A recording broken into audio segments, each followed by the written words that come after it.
Olá, Cassiano Bittencourt aqui, só para vocês saberem o que eu falo aqui, eu faço aqui pura e simplesmente a minha forma de investir, as minhas opiniões sobre investimento, não é de qualquer forma, modo, em geral, indicação de compra ou venda de qualquer ativo do mercado financeiro. E agora o vídeo, valeu! Olá, Cassiano Bittencourt pelo Movimentos da Semana. Nessa semana não tivemos nenhum movimento.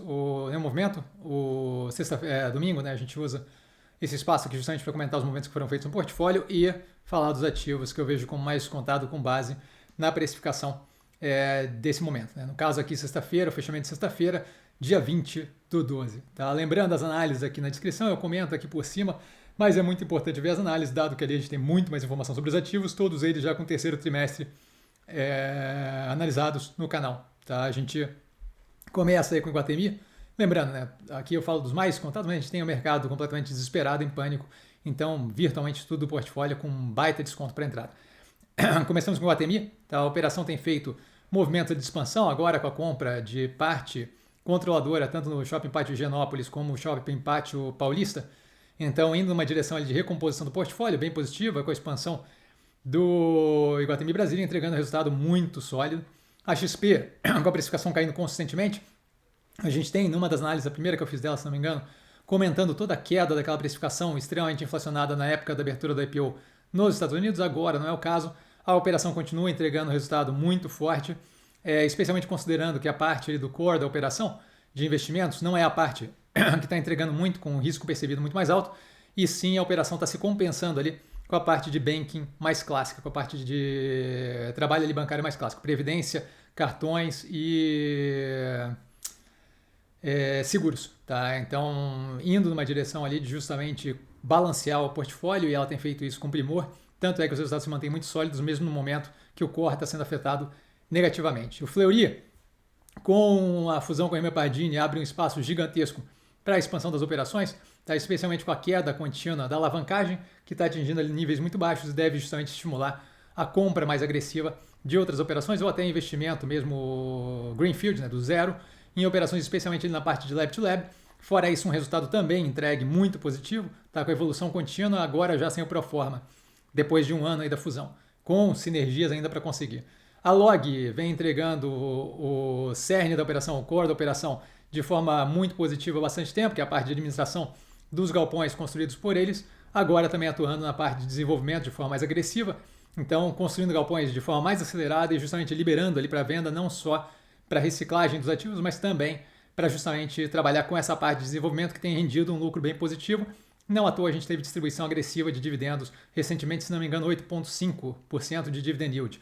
Açaí vem reduzindo a alavancagem nesse último trimestre, não apenas pelo aumento do EBITDA, que continua consistentemente melhorando, inclusive quando eu falo no nível de margem, agora também pela redução da dívida líquida, então indo numa direção e dando lucro mesmo com a alavancagem alta, pelo crescimento por alavancagem, o que me leva a ver que a operação está encaminhada ali num direcionamento muito positivo.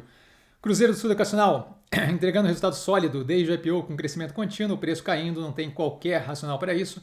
Infracommerce passando por um momento de reestruturação de capital e ajuste nas operações para casar faturamento com despesas e custos. Isso tem ido numa direção positiva, a precificação do ativo precificando Apocalipse, não acho que é o caso, a gente ainda não tem ali a situação resolvida para a Infracommerce, mas está indo numa direção de melhoria e resolução daquilo, o que faz com que o preço não faça nenhum sentido. Minerva, com a compra das operações da Marfrig, 16 plantas, né, menos 3 ali, por causa da proibição, até o momento pelo menos, da compra das plantas no Uruguai, agora também pelo Ministério de Economia e Finanças uruguaio. A gente tem ali um crescimento contratado agressivo, a operação não deve ter dificuldade de reduzir a alavancagem se a gente considera a geração de fluxo de caixa agressiva que a operação tem, dá trocentos anos, certo? São muitos e muitos trimestres aí consecutivos de geração agressiva de fluxo de caixa.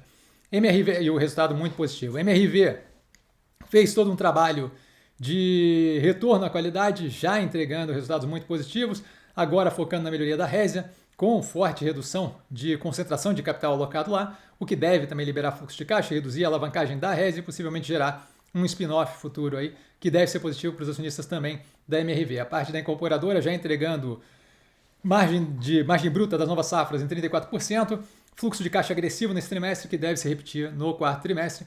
Tá? Grupo Casas Bahia, estrutura de capital toda reestruturada, tá? De forma muito tranquila, com alongamento bem positivo, próximo amortização relevante para a qual ela ainda não tem caixa em 2030, tá? Então um espaço aí considerável de tranquilidade, fora a carência em juros e amortização do capital. E a gente tem também o resultado melhorando consistentemente, o que mostra aí o direcionamento muito positivo e a precificação bem abaixo do momento em que o mercado acreditava que ela ia falir, o que não é nem vagamente próximo da realidade, nem uma possibilidade real hoje em dia. Tá? Guararapes entregando resultado melhor do que o pré-pandemia, a precificação abaixo do pior momento da pandemia, zero de sentido, uma operação que tem uma alavancagem que reduziu agressivamente, entregando resultado líquido positivo, zero de preocupação. A Edux entregando resultado positivo há bastante tempo, com o preço caindo naquele movimento com as educacionais em geral. Agora teve mais 16 vagas de medicina aprovadas, então indo numa direção ali positiva, consistentemente bem construtiva, e a precificação indo na direção contrária, o que faz absolutamente nenhum sentido. Pets, com a fusão com a Cobase, gera uma baita de uma operação no Brasil, tá? Isso daí gerando sinergia também, já foi comentado nas análises, e o resultado da própria Pets vem melhorando consistentemente. Terceiro trimestre bem mais positivo, como esperado pela gestão do segundo trimestre. Quarto trimestre já contratado ali com melhoria também. Então, uma operação caixa líquido, zero problema com relação à qualidade da operação e que vem numa melhoria, precificação derretida no fundo do poço. E aí, o fundo do poço, não estou dizendo que é a mínima que vai bater, estou só dizendo que está num nível ali ridiculamente muito baixo. Azul, forte melhoria com a reestruturação da dívida, e a reestruturação, não dá nem para falar de reestruturação, é mais um liability management, uma gestão de alavancagem. Foi feito aí com renegociação com os arrendadores de aeronave e os vendedores ali, né, os negociadores de peça original. A gente tem isso daí reduzindo a alavancagem pro forma para 2,8 vezes, se não me engano, dívida líquida sobre líquida, 2,8, alguma coisa assim, mas de qualquer forma está na análise, mas uma redução agressiva na dívida.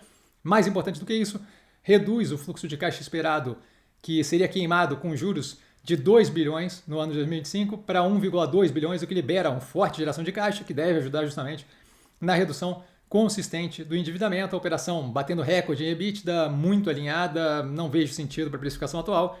Cogna fez um trabalho de reestruturação da operação para justamente reaver qualidade operacional durante o período pandêmico. A gente viu ela entregando isso, melhoria atrás de melhoria até agora, e agora com resultado muito tranquilo, alavancagem em níveis muito positivos, também recebendo ali de liberação, assim como o Cruzeiro do Sul Educacional lá em cima, recebendo ali liberação de vagas para medicina e melhoria contínua, forte geração de fluxo de caixa, precificação irracional, completamente irracional. E aí eu falo do setor de educação como um todo, está completamente descabido ali da realidade, a queda contínua do preço com a melhoria contínua das operações, certo? Multi, passando agora por um processo de melhoria da qualidade operacional e da entrega do operacional financeiro, de forma mais lenta, mas ainda assim com precificação casada com aquele momento lá no quarto trimestre de 2022, terceiro trimestre de 2023, onde a gente tinha a operação indo muito mal por causa de escolhas e a troca de sistema da empresa. Tá? Isso daí comentado nas análises para quem quiser dar uma olhada. Quarto trimestre de 2022 e terceiro trimestre de 2023. Agora a gente tem a melhoria contínua, mas ainda vai um tempo aqui. De qualquer forma, a precificação não condiz com o que já foi feito até o momento. Lojas Renner, assim como Guararapes, entregando um resultado muito positivo, acima do pré-pandemia. A precificação abaixo do pior momento da pandemia, e isso não faz qualquer sentido em nenhum lugar, certo? Tem crivos diferentes sendo usados para julgamento da mesma situação, então não tem qualquer racional. Zemp, expandindo agora, já deve sair com resultado no consolidado da Starbucks e da Subway, certo? A Starbucks com lojas próprias, a Subway só franqueado. De qualquer forma, aquilo ali trazendo mais diversificação para a operação, a operação que já vem com uma alavancagem em níveis bem tranquilos, ali bem confortáveis, entregando melhoria consistente no resultado operacional, mesmo em momentos que a gente tem aí juros mais altos, a operação ainda assim conseguindo ir numa direção construtiva e positiva. Não vejo racional para verificação nas mínimas históricas que a gente está aí há algum tempo já, bem abaixo dos piores momentos da pandemia, o que faz absolutamente nenhum sentido. A Alpargatas fez um trabalho de reestruturação da operação depois de passar por aquele momento de piora consistente, ele piora bem forte na estrutura operacional, na qualidade comercial e por aí vai.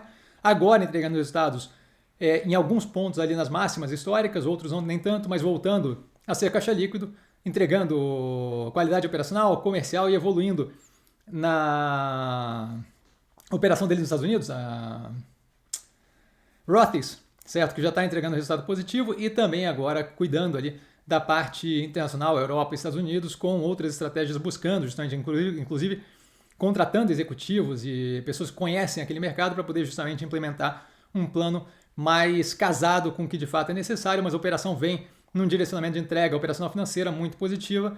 A Mobile, com a fusão com a Tokstok, ganha a escala esperada, que deve trazer resultado muito forte para a Mobile, assim como resolve aquele problema da Tokstok com relação à alavancagem, o grupo como um todo com carência para pagamento da alavancagem, começa progressivamente, então você aproveita as melhores partes da Tokstok, não tem canibalismo com a Mobile por estar em faixas de renda ali de público-alvo diferentes e ainda assim pagando um preço ali meio com desconto que está tecnicamente salvando a Tokstok do buraco. Né? Então bem positiva a operação como um todo que a gente deve ter no futuro próximo, além de poder ter a oportunidade de aprender com a Tokstok, que tem margens brutas ali consideravelmente mais altas, justamente como fazer, como lidar para conseguir operar naquele segmento. Tá? Serena entregou tudo quanto era investimento que tinha para fazer, multiplicou o EBITDA por 17, 18 vezes, alguma coisa assim, desde o IPO. A precificação, com essa queda recente, deixa de acompanhar essa melhoria contínua da operação. Teve um trimestre um pouco mais fraco por causa de safra de vento, certo? Que vem abaixo das médias aí históricas de forma relevante, 10%, 9%, alguma coisa do gênero. E além disso, a gente teve ali curtailment pelo excesso de energia jogado nas redes brasileiras. Isso tudo afetando ali, de certa forma, o resultado de curto prazo. Ainda assim, a operação com um horizonte muito positivo, forte geração de caixa, sem grandes investimentos a não ser o Goodnight, o cluster Goodnight nos Estados Unidos, que tem demanda forte para isso, tá? E que deve ter ali um horizonte bem positivo. Então, basicamente ali com capital que vai sobrar para justamente redução da alavancagem que tem sido feita consistentemente ou distribuição para acionistas, isso daí pode ser né? Pode ser com distribuição para acionistas ou sem, mas de qualquer forma a operação toda engatilhada para esse movimento, tá? Sofrendo ali mais por questões exógenas à operação. Neogrid entregou um resultado fraco, ruim nesse trimestre, vinha de um resultado medíocre no anterior e justamente para engatilhar a operação toda, que quando engatar, o crescimento de clientes ali vai fazer com que o quê? Eu tenha uma base construída que o custo marginal de um cliente a mais é virtualmente zero e o ganho que o cliente me traz é basicamente tudo na margem, e a gente deve ver uma melhoria agressiva na operação, descolando, certo? A base ali do sobrevivência da qualidade operacional que deve vir na sequência disso. E por último aqui a Melnick, que vem fazendo o que se comprometeu a fazer desde o IPO, certo? A substituição de terrenos por permuta por terrenos em cash, que tem aumentado as margens consistentemente. A gente teve o segundo trimestre muito afetado pelo desastre no Rio Grande do Sul e ainda assim o terceiro trimestre recupera como se não tivesse havido nada no ano todo quando a gente olha os 9 meses. Então, além disso, pagando um dividendo a cavalar, certo? O dividend yield desses últimos 12 meses na faixa dos 15%. Tá? Isso daí porque a empresa tem conseguido gerar muito forte resultado ali. Tá? E mais do que isso, a operação ainda é caixa líquido, então zero de preocupação com relação a juros ou qualquer coisa do gênero. Tá? E dúvida eu estou sempre no Instagram, @investircomsim. Só ir lá falar comigo, não trago a pessoa amada, mas estou sempre lá tirando dúvida e vale lembrar que quem aprende a pensar o bolso opera como um mero detalhe. Um grande beijo a todo mundo e nos vemos amanhã na abertura de mercado logo cedo, o ativo chamando a atenção no meio do dia e de noite a live tirando dúvida de vocês, como sempre, das 8 às 10 da noite. Só chegar lá, botar a pergunta no chat que eu respondo assim que chegar lá no chat, né? Mas basicamente ali 2 horas de conversa direto. Valeu, galera, beijão!